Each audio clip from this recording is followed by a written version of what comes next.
Akalar, assalomu alaykum. Ko'rib turganingizdek, ushbu laboyimiz pachka holatda avtosalondan to'g'ri bizning ishxonamizga tashrif buyurgan. Xudo xolasa ushbu laboni biz ramalarini usulli qilib beramiz. Ko'rib guvoh bo'lishingiz mumkin. Ichki tomonlari mana bo'm-bo'sh holatda bo'ladi, zavodskiy holatda.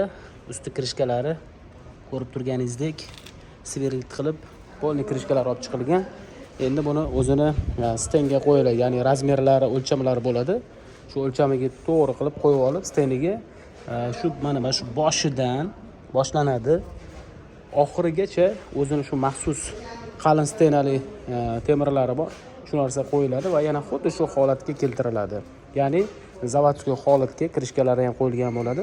Bizni kuzatishda davom etsanglar, nasib bo'lsa, ish jarayonlarini va bitgan holatlarini qo'yib ko'rsatamiz. O'zingizlar xudo xolasa bahoni berasizlar va kimning shunaqa labona ramasini uslit qilmoqchi bo'lgan aka-ukalarimizga, ya'ni og'ir yuk ortishga mo'ljallamoqchi bo'lgan aka-ukalarimiz uchun ushbu videoni jo'natib qo'ysangiz manfaatli bo'ladigan umiddaman. Xudo xolasa sog' bo'linglar, salomat bo'linglar. Shunaqa xizmatlar kerak bo'ladigan bo'lsa, bemalol aloqa chiqarasizlar.